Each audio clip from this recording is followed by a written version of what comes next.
आइए आज हम लोग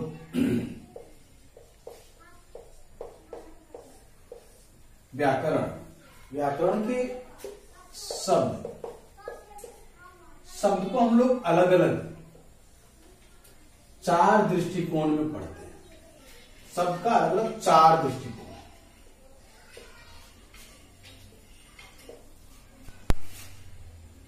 चार दृष्टिकोण से हम लोग पढ़ते हैं। पूर्व के कक्षा में हम लोगों ने पढ़ा था और उसे पूरे शब्द को अलग अलग दृष्टिकोण से अलग अलग भेद एक साथ देखेंगे आज। उत्पत्ति की दृष्टि से 4, उत्पत्ति की दृष्टि से 4। पहला तत्सम, दूसरा तद्भव, तीसरा देशज और चौथा विदेशज।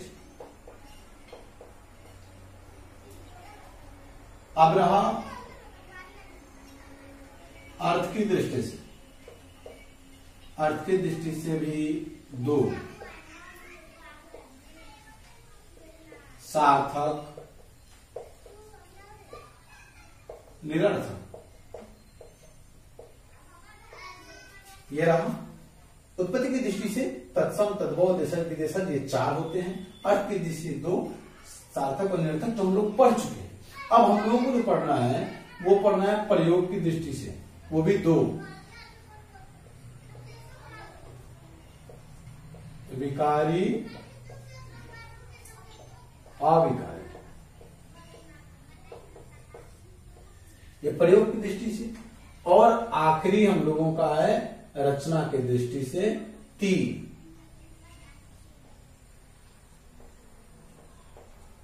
रूढ़, यौगिक और योगरूढ़।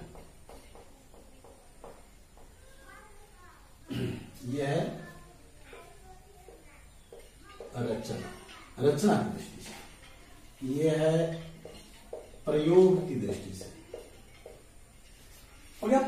ये एक ही चार्ट में हमने शब्द के तमाम भेदों को और अलग अलग दृष्टिकोण से, जिस दृष्टिकोण से पढ़ना होता है, हमने देख लिया। शब्द को हम 4 दृष्टिकोण से बांटते हैं। पहला दृष्टिकोण उत्पत्ति, जिसके आधार पे 4 भागों में बांटते हैं, तत्सम, तद्भव, देशज, विदेशज। दूसरा शब्द का अर्थ की दृष्टि से सार्थक और निरर्थक। तीसरा प्रयोग की दृष्टि से विकारी, अविकारी। और चौथा रचना की दृष्टि से रूढ़, यौगिक, यौगिक। ये 3। इसमें हम लोगों ने उत्पत्ति की दृष्टि से पढ़ लिया है, अर्थ की दृष्टि से पढ़ लिया है। अब हम लोगों को आज पढ़ना है प्रयोग की दृष्टि से और रचना की दृष्टि से। प्रयोग की दृष्टि से 2 होते हैं। प्रयोग की दृष्टि से 2 इस प्रकार से।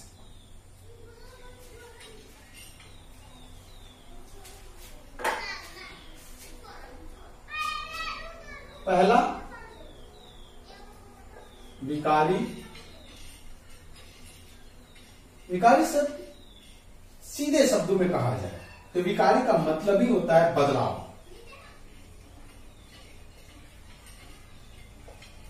कुछ पल के लिए कह सकते हैं बदलाव ही विकारी है। तो विकारी वे शब्द जिसका बदलना ही नेचर हो। यूं कहा जाए तो विकारी शब्द का वह रूप है जो लिंग और वचन के अनुसार अपना रूप बदल देता हो। मतलब लिखेंगे जो लिंग वचन के अनुसार बदल जाता हो, विकारी कहते हैं। विकारी वे शब्द जो लिंग और वचन के अनुसार बदल जाता हो, विकारी कहा जाता है। विकारी, संज्ञा, सर्वनाम, क्रिया, इस प्रकार के अलग अलग चीज इसमें पढ़ने होते हैं। और ठीक इसके विपरीत अविकारी, इसके विपरीत अविकारी। अविकारी का मतलब है अ बोले तो न, विकारी मतलब बदलाव। अब जहां बदलाव न हो, जहां बदलाव न हो वहीं अविकारी है और हम इसे अव्यय भी कहते हैं। अविकारी शब्दों को हम अव्यय भी कहते हैं। तो जहां बदलाव न हो अविकारी होता है। किसके आधार पे? तो लिंग और वचन के आधार पे बदलाव न हो। कह सकते हैं अविकारी वे शब्द जिसपे लिंग और वचन का कोई प्रभाव नहीं पड़ता कहते हैं। यूं कहा जाए तो जो शब्द लिंग और वचन के अनुसार अपना रूप नहीं बदलता है, जो बदल देता है विकारी, और जो रूप नहीं बदलता है,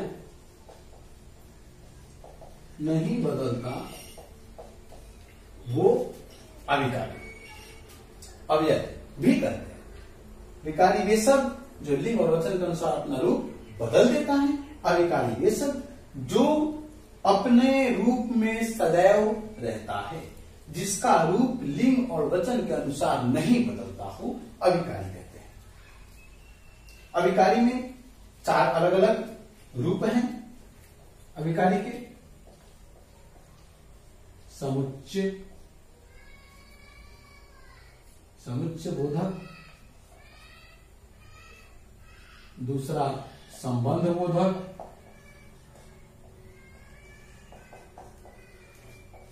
संबंध बोधक, तीसरा क्रिया विशेषण, क्रिया विशेषण, और चौथा विस्मय सूचक, विस्मय सूचक। ये 4 अलग अलग नाम से हम पढ़ते हैं किसको? अविकारी को। विस्मय सूचक, संबंध बोधक, समुच्चय बोधक, क्रिया विशेषण। इन 4 रूपों में अविकारी पढ़ना होता है, जो हम अगले कक्षा में जब पढ़ेंगे तब इसको पढ़ना पड़ेगा। फिलहाल हम लोग शब्द के इन्हीं रूपों को देखेंगे, विकारी और अविकारी, जो इस प्रकार से है। अब अपने बीच बचता है प्रयोग की दृष्टि से हो चुका, अब हम लोगों को रचना की दृष्टि से पढ़ना है। शब्द के वही 3 रूप, रूढ़, यौगिक और यौग रूप पढ़ना है। आइए हम लोग इसको देखते हैं।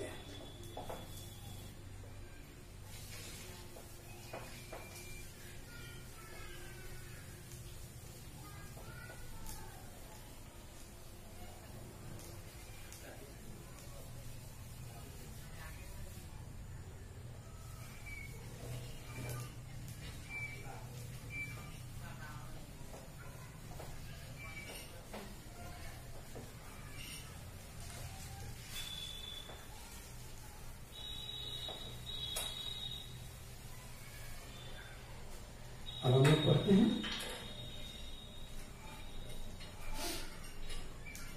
रचना के आधार। 3 कौन कौन सा था? रूढ़, यौगिक और यौग रूप।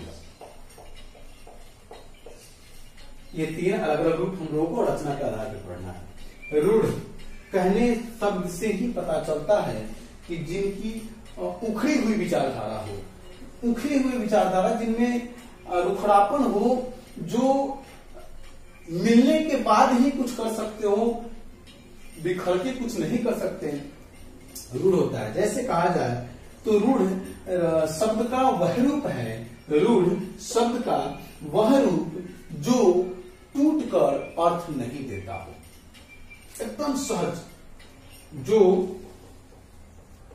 टूटकर अर्थ नहीं देता हो, रूढ़ कहते हैं।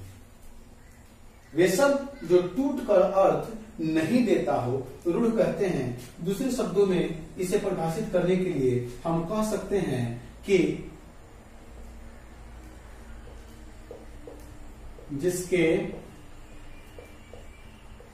टुकड़े अर्थ मुक्त हो, जिसके टुकड़े अर्थ मुक्त हो, रूढ़। जैसे दूध तोड़ेंगे, दूध धा, न इसका कोई मतलब निकलता है, न ही इसका कोई मतलब निकलता है। अतः ये जुड़ने के उपरांत जब ये बनता है तभी ये अर्थ देता है, और जब ये तोड़ा जाए तो इसका कोई अर्थ नहीं निकलता। अतः यह रूढ़ शब्द है जिसके टुकड़े अर्थ मुक्त होते हैं, जिसके टुकड़े अर्थ मुक्त होते हैं, जो टूटकर अर्थ नहीं देता रूढ़ कहा जाता है। इसी प्रकार से यौगिक, यौगिक शब्द का वह रूप ठीक इसके विपरीत, जो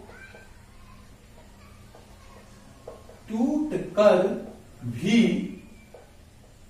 अर्थ देता हो, जो टूट कर भी अर्थ देता हो यौगिक कहते हैं। दूसरे शब्दों में परिभाषा देना हो तो लिख सकते हैं जिसके टुकड़े अर्थ युक्त हो। ये दो परिभाषा यौगिक कहते हैं। यौगिक शब्द का वह रूप जो टूट कर भी अर्थ देता हो कहते हैं, या यौगिक वे शब्द या फिर वे शब्द जिसके टुकड़े अर्थ युक्त हो यौगिक कहते हैं। उदाहरण स्वरूप समरूप एक उदाहरण, जहां सम और रूप मिलकर के बनता है। सम भी अपने आप में अर्थ देता है, रूप भी अर्थ देता है, और मिलके बना शब्द समरूप भी अर्थ देता है। अतः ये एक यौगिक है। जो टूट कर भी अर्थ देता है यौगिक है। जिनके टुकड़े अर्थयुक्त हो यौगिक है। अब आगे बढ़े। यौगरूढ़ बहुत सरल और सहज शब्दों में यौगरूढ़ शब्द का वह रूप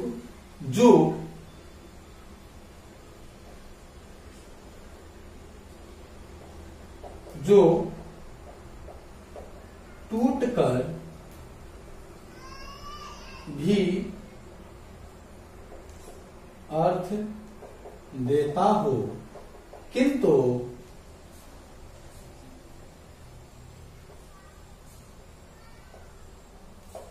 जुड़कर विशेष अर्थ देता हो।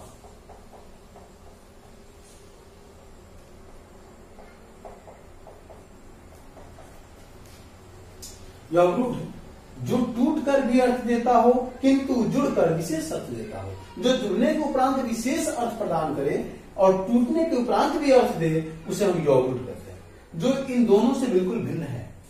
यौगरूढ़ वे शब्द हैं, इनका दूसरा परिभाषा कह सकते हैं कि वे शब्द जो टूटने और जुटने दोनों में अर्थ देता हो किंतु जुड़कर विशेष अर्थ देता हो, यौगरूढ़ कहते हैं।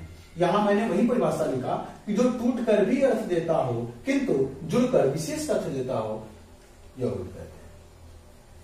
जैसे उदाहरण देखेंगे। यहां दशानन जब तोड़ेंगे तो 10 आनंद, 10 का भी अपना मतलब है, आनंद का भी अपना मतलब है। मतलब टूट कर भी अर्थ दिया, जुड़ करके दशानन भी अर्थ दिया, लेकिन दशानन हम प्रयोग करते हैं किसी खास नाम के लिए, रावण, किसी खास नाम के लिए हम इसे प्रयोग करते हैं। अतः जो जुड़कर विशेष अर्थ, दो परिभाषा को फिर से सुनेंगे, जो टूट कर भी अर्थ देता हो, इतना ही सुनेंगे। टूट कर अर्थ दिया, बिल्कुल सही। तो किंतु जुड़कर विशेष अर्थ देता हो, किंतु जुड़कर विशेष अर्थ देता हो, यौगरूढ़ कहते हैं। कोई दिक्कत?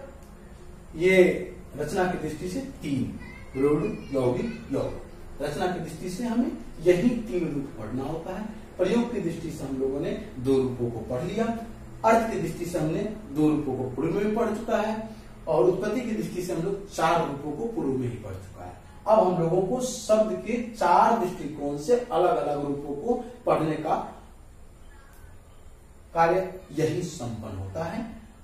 शब्द संबंधी वो सब कुछ हम लोगों ने अलग अलग रूपों को देख लिया। आज के लिए इतना ही। अगली कक्षा में हम लोग संधि को सुनेंगे और समझेंगे। धन्यवाद।